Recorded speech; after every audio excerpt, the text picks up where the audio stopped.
오늘 말씀은 마태복음 26장 26절에서 29절입니다. 제가 읽도록 하겠습니다.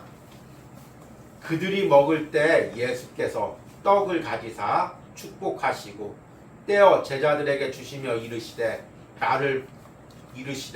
받아서 먹으라 이것은 내 몸이니라 하시고 또 잔을 가지사 감사기도 하시고 그들에게 주시며 이르시되 너희가 이것을 다 마시라 이것은 죄 사함을 얻게 하려고 많은 사람을 위하여 흘리는 바 나의 피 곧 언약의 피니라. 그러나 너희에게 이르노니 내가 포도나무에서 난 것을 이제부터 내 아버지의 나라에서 새 것으로 너희와 함께 마시는 날까지 마시지 아니하리라 하시니라. 아멘. 오늘은 이제 고난주간이 시작되는 이제 첫 번째 주일입니다. 그래서 교회 전통적으로 이날을 종려주일로 지켰습니다. 종려주일이란 우리 예수님께서 예루살렘에 입성하실 때 사람들이 종려나무 가지를 가지고 호산나 다윗의 자손이여 외치며 또 찬양한 것으로부터 유래를 합니다. 그리고 이제 이날부터 예수님께서 고난의 이제 길을 걸어가시고 또 금요일날 십자가에 못 박혀 죽으시고 또 주일날 이제 부활하셨습니다. 그래서 한 주간 동안 우리가 이제 고난주간을 묵상하고 또 이 고난주간을 묵상하면서 오늘 예배 가운데 성찬 예식을 드리려고 합니다. 작년에는 원래 부활절날 이제 성찬 예식을 했는데 또 부활과 이 성찬보다는 고난을 앞두고 이 성찬을 준비하는 것이 떡을 떼고 또 잔을 마시며 십자가의 고난의 의미를 더 깊이 묵상하는 시간이라고 생각을 합니다. 그래서 오늘 말씀의 제목은 나는 무엇을 가지고 있는가입니다. 성찬 가운데 하나님께서 계속 이 질문을 우리에게 물고 있는 것입니다. 제가 온유하우스에 이제 온 지가 이제 1년이 넘어갑니다. 그리고 이 온유하우스에 처음 왔을 때 바로 했던 질문이 이것입니다. 나는 지금 이 온유하우스에서 무엇을 할 수 있는가? 어떤 커다란 예배 공간도 아니고 또 많은 성도들이 있는 것도 아니고 하나님께서 주어진 이 작은 공간에서 지금 내가 할 수 있는 것이 무엇인가? 계속해서 성령님께서 스스로에게 묻게 하셨습니다. 지금 나는 여기서 무엇을 할 것인가? 나는 여기서 무엇을 할 수 있는가? 아내랑 기도하면서 나는 목회자이고 하나님이 내게 사명을 주셨기에 이곳에서도 사명을 감당해야 되는데 내가 어떤 사명을 감당할 수 있을까? 계속 서로 대화하면서 하나님께서 하시고자 하시는 일을 찾아갔습니다. 근데 그때 답을 얻었던 게 우리가 작년에 묵상했던 오스왈드 챔버스의 주님은 나의 최고봉이라는 책이었습니다. 그 책의 표지에 이런 말이 있었습니다. 최상의 주님께 나의 최선을 드려라. 그래서 내가 이곳에서 할 수 있는 것은 내가 최상의 주님께 이곳에서 내가 할 수 있는 최선을 드리면 되겠구나. 사람들이 어떻게 평가하든 사람들이 어떻게 판단하든 사람 보지 않고 지금 이 상황에서 내가 드릴 수 있는 주님께 최선을 드리면 되겠구나.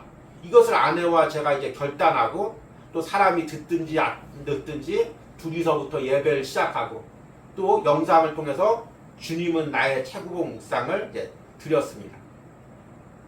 아마 이 질문은 아마 여러분들에게도 계속 이제 스스로에게 하는 질문일 것입니다.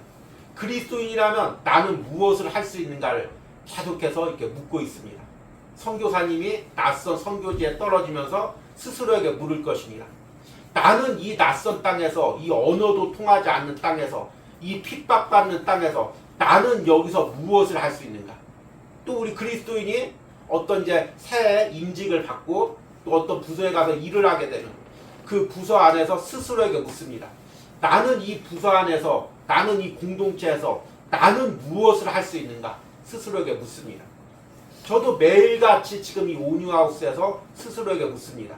나는 무엇을 여기서 할 수 있는가? 그런데 올해 하루를 살아가는 시편 묵상을 하면서 이 질문이 바뀌었습니다. 오늘 말씀의 제목으로 바뀐 거죠. 나는 무엇을 할 수 있는가가 아니라 나는 무엇을 가지고 있는가? 바로 이 질문을 스스로에게 묻게 되었습니다. 작년에는 그냥 주님께 내가 할 수 있는 최선을 드리자. 이것만을 생각했었는데 시편 묵상을 전하면서 지금 내가 가지고 있는 게 무엇인가?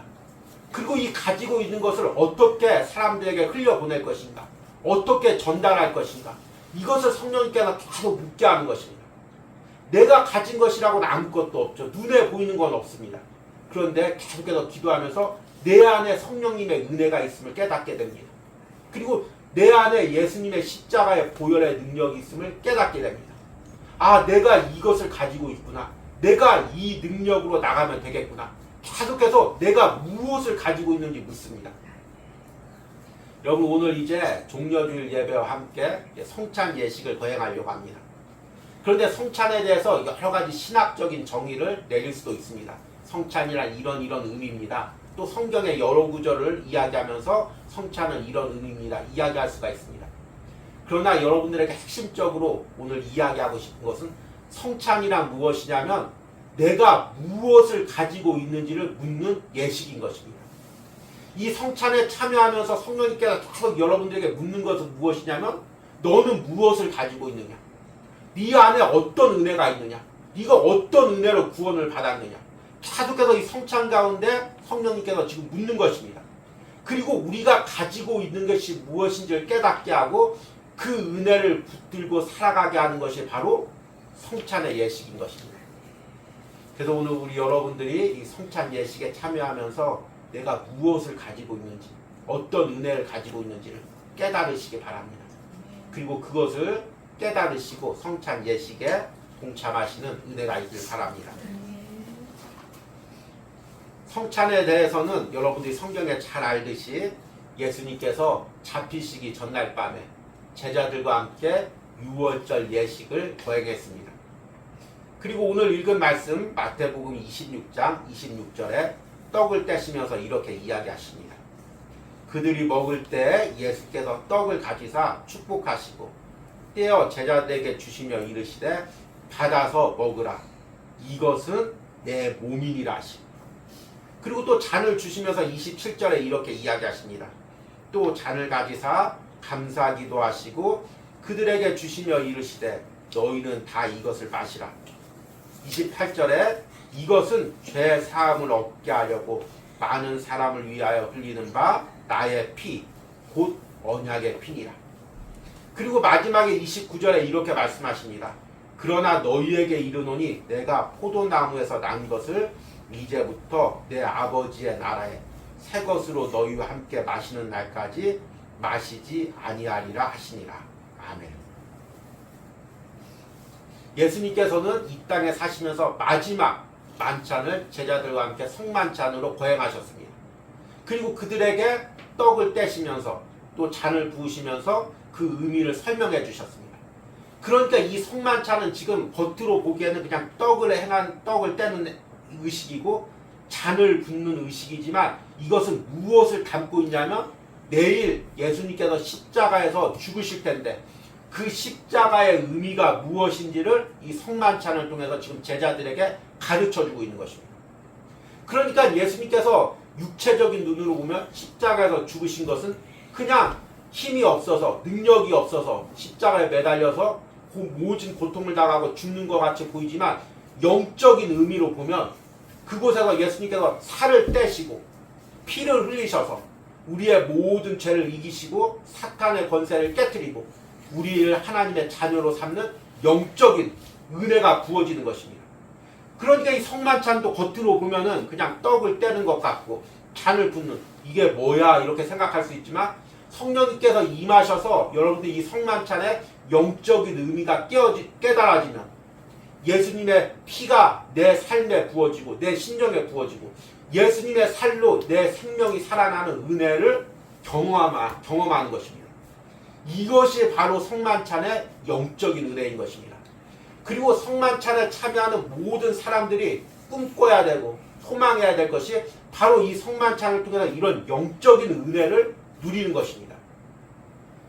물론 우리가 이제 성만찬을 준비하면서 거룩한 의식으로 몸과 마음을 정결케 하고 여러 가지 예식과 순서들을 어떤 예법에 맞게 하는 것도 중요합니다. 그러나 그것보다 더 중요한 것이 있는데 바로 이 성만찬의 영적인 의미, 십자가의 의미를 깨닫는 것입니다. 우리가 이 성만찬을 통해서 깨달아야 될 이 십자가의 의미가 무엇입니까?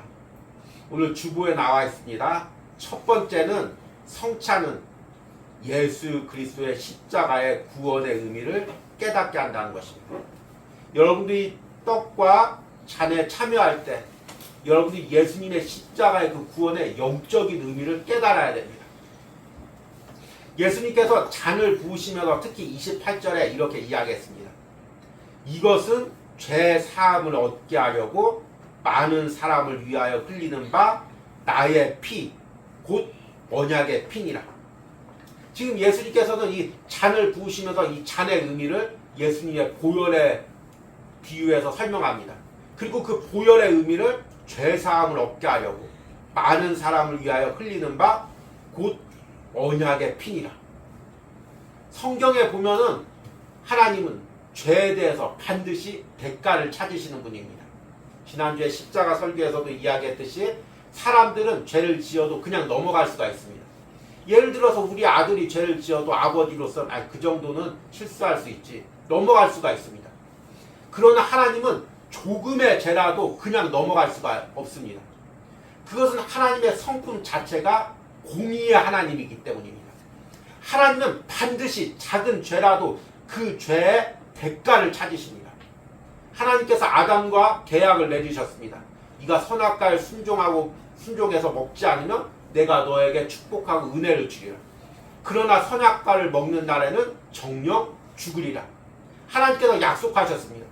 그리고 아담이 선악과를 먹었습니다. 그럼 하나님께서 그럴 수도 있지, 인간이니까 실수할 수도 있지, 그렇게 넘어가시는 분이 아니라는 것입니다.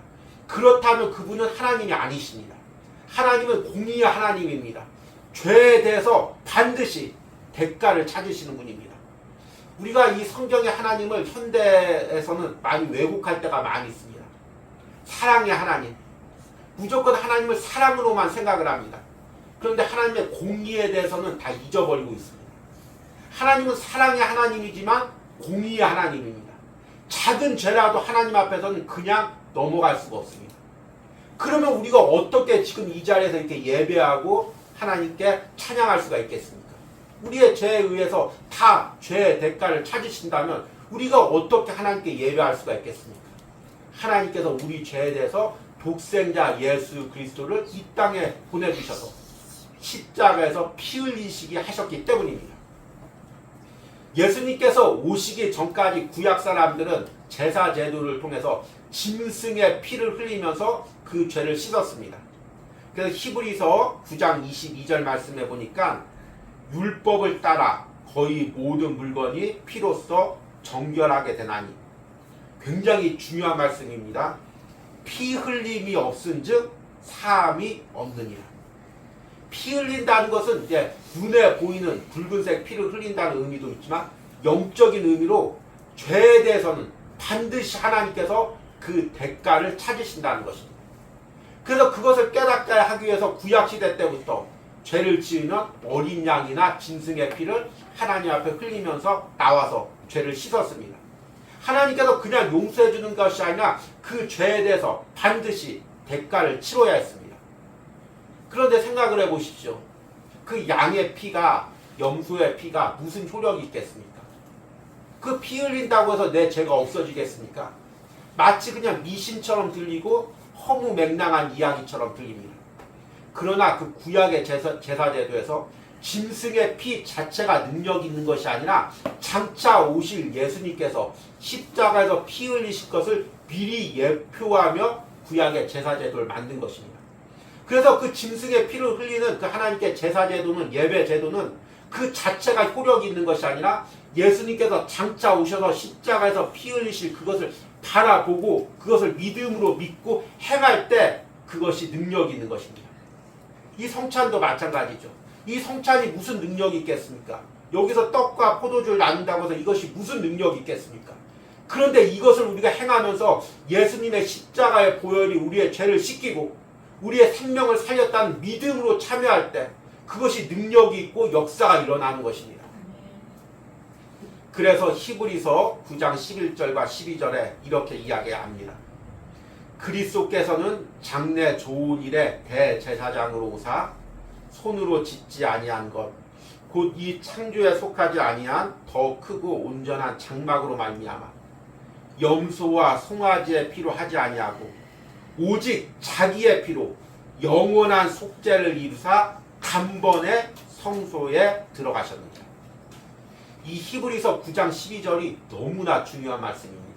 특히 여기서 핵심 말씀은 영원한 속죄 그리고 단번에라는 단어입니다. 이 영원한이라는 단어, 단번에라는 단어는 영적인 단어입니다. 이 세상에 무엇이 영원합니까? 우리가 드리는 이 예배도, 이 온유하우스에서 드리는 예배도 영원할 수가 없습니다. 다음에 다른 형태로, 다른 형식으로 바뀔 것입니다. 사람도 영원할 수가 없습니다. 결국에 죽을 것입니다. 그러나 예수 그리스도의 십자가의 보혈만 영원합니다. 과거에도, 현재에도, 미래에도 영원히 효력을 미치는 것입니다. 그리고 단번에라는 것은 한 번에입니다. 반복할 필요가 없다는 것입니다. 이 세상에 반복할 필요가 없는 게 뭐가 있겠습니까? 우리 인간은 계속 밥을 먹어야 되고 계속 잠을 자야 되고 계속 예배를 드려야 됩니다. 그러나 예수 그리스도의 십자가의 보혈만은 반복할 필요가 없습니다. 왜냐하면 그때 한 번에 흘린 피로써 영원히 우리 죄를 씻을 능력이 있기 때문인 것입니다. 그러니까 우리 신앙의 모든 초점은 우리가 의지하고 붙드는 것은 다 어디에 맞춰져 있냐면 예수님이 십자가에서 흘리신 그 보혈에 맞춰 있는 것입니다. 지금 우리가 가지고 있고 우리가 소유하고 있는 것은 무엇이냐면 바로 그 예수님의 십자가의 보혈의 능력인 것입니다. 우리가 어떤 죄를 지었더라도 어떤 실패를 했을지라도 어떤 낭망을 겪었을지라도 그 십자가의 보혈 앞에 나오면 온전히 우리를 씻기고 회복시킬 수가 있는 것입니다. 그래서 세상 사람들이 이야기하죠. 야, 기독교인들 그렇게 죄 짓고 그냥 십자가 앞에서 죄 용서해 주십시오 하면 땡 그렇게 생각하고 참 염치도 없고 도덕도 없는 종교다 이렇게 이야기합니다. 그러나 복음의 핵심을 안다면 이런 비판을 할 수가 없습니다. 그냥 짐승의 피를 흘린 것이 아니라 염소나 양의 피를 흘린 것이 아니라 창조주 하나님의 본체이신 성자 예수님께서 이 땅에 오셔서 십자가에서 죄 없는 그 보혈을 흘려주신 것입니다. 그러니 그 보혈이 충분히 우리 안에 어떤 죄라도 씻고 우리 안에 그 죄를 이길 힘이 있고 나를 끌고 가는 어떤 죄의 능력으로부터 우리를 자유케 하는 능력이 있는 것입니다. 그러니까 우리는 이것을 믿고 이것을 의지해서 싸우는 것입니다. 이것을 의지해서 신앙생활을 하는 것입니다. 이 성만찬을 통해서 우리가 깨닫는 것은 무엇이냐면 이 잔에 포도주가 부어질 때 우리는 그것을 깨닫는 것입니다. 이제 현대 교회에서는 많은 인원들이 성찬에 참여하고 또 짧은 시간에 성찬에 참여하기 때문에 이렇게 앞에 미리 이렇게 포도주 잔에다가 다 잔을 부어주고 여러분들에게 나눠주고 함께 동참하게 합니다. 그런데 원래 성찬의 의미는 함께 모인 자연에서 하나의 포도주 병에서 각자 사람들에게 잔을 부어주는 것입니다. 그리고 그것을 나누어 먹는 것입니다. 그래서 오늘 예식 가운데서도 제가 잠시 여기다가 잔을 붓는 그 모습을 여러분들한테 보여드리려고 합니다. 이것은 무슨 의미냐면 예수님이 십자가에서 그 보혈을 흘리셨을 때 그냥 그 보혈이 육체적인 피로 흘려지고 끝났다는 의미가 아니라 그 피가 흘러 넘쳐서 내 심령 가운데 차고 넘쳤다는 것입니다. 그러니까 이 포도주 병에서 잔에서 포도주가 부어질 때 우리가 깨달아야 될 것은 무엇이냐면 그 십자가의 현장으로 내가 들어가는 것입니다. 아, 지금 십자가에서 예수님께서 나를 위해서 보혈을 흘려주셨구나. 그리고 그 보혈이 내 심령 안에 부어졌구나. 그래서 내가 죄에서 승리했구나. 죄에서 자유했구나. 죄에서 이길 수가 있구나. 이것을 깨닫는 것입니다. 참 우리 그리스도인들이 잘 고백은 하지 않지만 목회자인 저도 그렇고 성도인 여러분들도 그렇고 매일같이 우리는 죄와 싸웁니다. 마음속의 죄, 또 미움의 죄, 또 어떤 욕망의 죄와 계속해서 싸웁니다. 그런데 깨닫는 것은 이 죄와 싸울 힘이 내게는 없다는 것입니다. 매 순간 넘어지고 무기력해질 수밖에 없습니다. 그러나 십자가에서 내게 흘려주신 그 보혈의 의미를 생각할 때 그 보혈의 능력을 붙들 때 어떤 죄라도 나는 거기서 승리할 수가 있는 것입니다. 어떤 눌림과 어떤 무기력 속에서도 우리는 이겨나갈 수가 있는 것입니다. 우리 성찬의 의미를 통해서 여러분들이 그것을 깨달으시길 바랍니다. 두 번째, 성찬은 내가 예수 그리스도의 생명을 소유하고 있음을 깨닫게 해줍니다. 여러분, 우리는 이 성찬을 통해서 예수님의 십자가의 보혈이 한 번 부어지고 끝나는 것이 아님을 깨닫게 됩니다. 성찬의 은혜를 통해서 우리가 매번 참여하면서 깨닫는 것은 십자가의 보혈의 은혜가 지금도 내 삶에, 내 심령에 계속해서 부어진다는 것입니다. 요한복음 10장 10절에서 11절에 예수님께서 이렇게 말씀하셨습니다. 도둑이 오는 것은 도둑질하고 죽이고 멸망시키려는 것뿐이요 내가 온 것은 양으로 생명을 얻게 하고 더 풍성히 얻게 하려 하는 것이라. 나는 선한 목자라. 선한 목자는 양을 위하여 목숨을 버리거니와. 주님께서 우리에게 목숨을 버린 것은, 십자가에서 목숨을 내어준 것은 우리가 더욱 풍성히 살게 하기 위해서입니다. 영적으로 살아나게 하기 위해서입니다. 여러분, 어떤 은혜를 충만히 받았어도 이 땅에 사는 동안 그 은혜는 다시금 고갈되게 되어 있습니다. 돌이켜 보십시오. 여러분들이 부흥 집회 때, 수련회 때, 예배 때 아무리 풍성한 은혜를 받았어도 그 은혜가 어느 순간에 고갈됩니다. 저도 이 온유하우스에서 사역할 때 어떤 때는 은혜 충만합니다. 그런데 인간인지라 어느 순간에는 그 은혜가 고갈됩니다. 그런데 우리는 십자가와 연결되어 있는 사람들입니다. 오늘 이 성찬을 통해서 잔이 부어질 때, 떡이 떼어질 때 우리가 깨닫는 것은 날마다 우리가 예수님의 보혈과 그 살을 먹음으로써 영적으로 살아나고 있다는 것입니다. 지금 우리의 삶이 2000년 전에 예수님께서 그 갈보리 십자가에서 피 흘리신 그 보혈과 내 심령과 내 삶이 연결되어 있다는 것입니다. 그래서 그 은혜가 지금도 내 안에 차고 넘친다는 것입니다. 그리고 그 은혜로 내가 살아갈 수가 있다는 것입니다. 제가 이 온유하우스에서 매 순간 기도하는 것이 바로 이것입니다. 이곳은 작은 공동체입니다. 그리고 이곳에서 매일 시편 영상을 전합니다. 그런데 과연 내가 무엇으로 이 시편 영상을 전할 수 있을까? 주님께 매 순간 기도합니다. 주님, 오늘 시편 영상을 전해야 되는데 과연 어떤 은혜를 전해야 됩니까? 그때마다 하나님께서 깨닫는 것은 이곳이 2000년 전 예수님께서 십자가에서 피 흘리셨던 그 갈보리에 연결되어 있고 그 보혈의 은혜가 지금 흐르고 흘러서 지금 이곳에서 차고 넘친다는 것입니다. 그리고 영상을 통해서, 말씀을 통해서 나는 그것을 나누어준다는 것입니다. 어떤 화려한 시설이 없어도, 어떤 화려한 어떤 무대가 없어도, 어떤 많은 사람이 없을지라도 내가 그 예수님의 십자가의 보혈을 내 안에 담아서, 이 온유하우스 공동체에 담아서, 말씀에 담아서 전달할 수만 있다면 그것이 내가 가진 것이고 그것이 내가 전할 수 있는 은혜인 것입니다. 이것은 저에게만 적용되는 것이 아닙니다. 여러분 자신을 돌이켜 보시기 바랍니다. 지금 내가 무엇을 가지고 있습니까? 내가 가진 게 인간적인 재능입니까? 인간적인 물질입니까? 그것이 아니라 십자가의 보혈의 은혜, 그 풍성한 생명인 것입니다.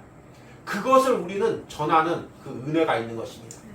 성만찬에 참여하면서, 잔을 마시면서, 떡을 먹으면서 지금 내가 무엇을 누리고 있는지, 무엇을 가지고 있는지, 어떤 능력을 소유하고 있는지를 새롭게 깨달으시길 바랍니다. 그리고 마지막으로 성찬은 우리가 그리스도 안에서 한 몸임을 깨닫게 해줍니다. 에베소서 2장 13절에서 14절 말씀을 보니까 이제는 전에 멀리 있던 너희가 그리스도 예수 안에서 그리스도의 피로 가까워졌느니라. 그는 우리의 화평이신지라. 둘로 하나를 만드사 원수된 것 곧 중간에 막힌 담을 자기 육체로 허시고. 아멘. 이 성만찬 때 앞에서 이야기한 것처럼 떡을 뗄 때는 하나의 떡에서 이제 인도자가 직접 떼서 사람들에게 나누어 줍니다. 그리고 잔을 마시게 할 때도 하나의 병에서 부어서 나눠 마시게 합니다. 이것은 우리가 예수 그리스도의 피와 살을 함께 나눈 영적인 형제들, 영적인 가족이라는 그 의미를 전달하기 위해서입니다. 참 세상을 살다 보니까 나이가 들수록 형제만큼 소중한 것이 없습니다. 형제들끼리 만나면 얼마나 오랜만에 만났어도 다 옛날 얘기하면서, 옛날 아버지 밑에서, 가족 안에서 우리가 이렇게 즐거웠지, 이런 은혜를 누렸었지, 또 살아가는 서로 이야기를 하면서 야, 넌 지금 이렇게 살고 있지, 많이 힘들지, 서로를 위로하게 됩니다. 그래서 참 나이가 들수록 형제만큼 소중한 게 없다는 것을 깨닫게 됩니다. 그런데 신앙 안에서의 형제도 마찬가지입니다. 우리는 신앙 안에서의 하나의 형제입니다. 그래서 우리가 이 떡과 잔에 동참하면서 하나의 형제임을 깨닫게 되는 것입니다. 힘든 세상을 살면서 함께 받았던 은혜를 나누고 또 함께 서로를 위로하면서 함께 천국까지 함께 가는 신앙의 가족임을 깨닫게 하는 것입니다. 이것이 바로 성찬의 은혜인 것입니다. 이제 마지막으로 말씀을 맺으면서 이 시대에 우리가 성만찬을 통해서 깨달아야 될 것이 무엇인지를 들어보시기 바랍니다. 참 안타까운 게 점점 시대가 현대화될수록 점점 눈에 보이는 것을 중요시 여깁니다. 그래서 어떤 교회 예식이나 행사도 이제 눈에 보이는 화려한 조명과 미디어를 통해서 이제 합니다. 물론 그런 부분들이 은혜를 전달할 때 도구가 될 수가 있습니다. 근데 인간은 연약해서 눈에 무언가가 화려한 게 보이면 그 눈에만 집중하게 돼 있습니다. 그래서 이제 어린 아이들에게 영상을 틀어주고 이제 그것을 하면은 부모가 옆에서 얘기를 해도 그 소리를 못 듣습니다. 영상에 집중하느라. 근데 우리가 눈에 보이는 화려한 것들만 보다 보니까 점점 영적인 의미를 들으려고 하질 않습니다. 예배, 화려한 예배에 참여하면서 또 화려한 예식에 참여하면서 우리가 그 속에 담긴 그 영적인 의미를 잊어버릴 때가 있습니다. 오늘 소박한 성찬 예식을 우리가 행하지만 여러분이 이 속에서 십자가의 영적인 의미, 보혈의 영적인 의미, 예수님의 살의 영적인 의미를 깨닫는다면 이것이 무엇보다도 큰 은혜가 될 줄 믿습니다. 그리고 우리가 주의 일하고 사명 감당하면서도 내가 가진 세상의 것으로 무엇을 할 수 있는지를 자꾸 생각하는 것이 아니라 주님이 내게 어떤 영적인 은혜를 주셨는지 그것을 묵상하고 그것을 의지하시기 바랍니다. 그때 하나님의 은혜와 능력이 여러분들의 삶을 통해서 나가기를 간절히 소망합니다.